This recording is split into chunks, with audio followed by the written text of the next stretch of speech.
Assalamu alaikum students, we are discussing bioenergetics, and in this chapter we are studying the topic of photosynthesis. We discussed all the phases of photosynthesis: light reaction, dark reaction. Now we are going to discuss what is the role of chlorophyll.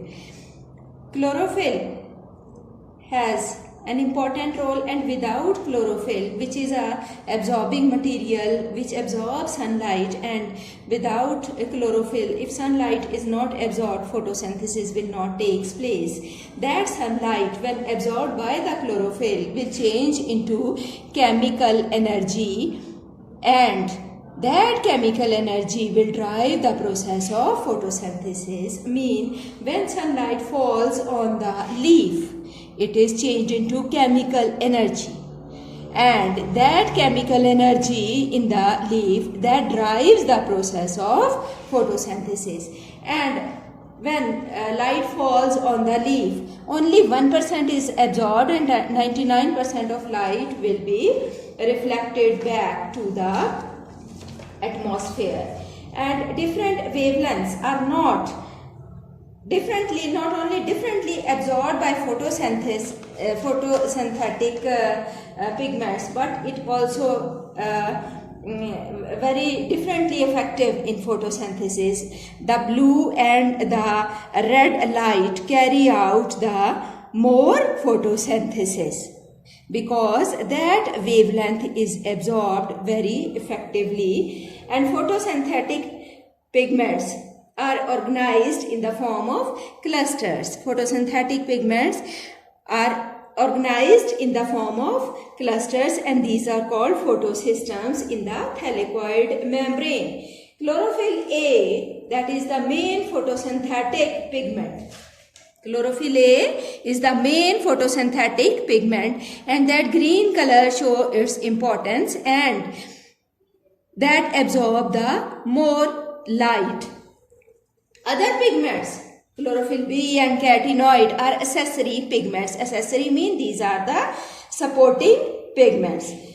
And these chlorophylls absorb blue, and these chlorophyll A and chlorophyll B absorb blue and red light. Some wavelengths of lights are absorbed by chlorophyll A, and some wavelengths are absorbed by chlorophyll B, but the chlorophyll A absorb the light more effectively than these accessory pigments. Now, what are the limiting factors? Limiting factors can be defined as these are the factors, the absence or deficiency of these factors. If some factor is absent or some is decreased, the rate of metabolic process or metabolic reaction will be decreased. These are the factors. The absence or deficiency of these factors can decrease the rate of metabolic reactions. So, these are the very important factors to carry out the process of photosynthesis, and these are light, temperature, and carbon dioxide. The rate of photosynthesis varies with the light. How? As the light intensity decreases, the rate of photosynthesis will also decrease. But when the light intensity increases, the rate of photosynthesis will increase. But a time will come, a point will come when the photosynthesis will become constant. Same is the case with the temperature. The rate of photosynthesis decrease with decrease in temperature. It increase as the temperature will increase, but up to a limited range. And if light intensity is low, light intensity is not very high, then increasing the temperature has no much influence on the rate of photosynthesis. Same is the case with carbon dioxide. Carbon dioxide concentration When rises, rate of photosynthesis also increase. But that also happens over a limiting range. Increase in carbon dioxide concentration beyond a certain level, the stomata will be closed and rate of photosynthesis will decrease. So these are the factors that affect the rate of photosynthesis or metabolic reaction. So these are called limiting factors. And now we are going to start our topic, that is respiration. As you already know very well what is respiration. The living organisms have energy stored in the food.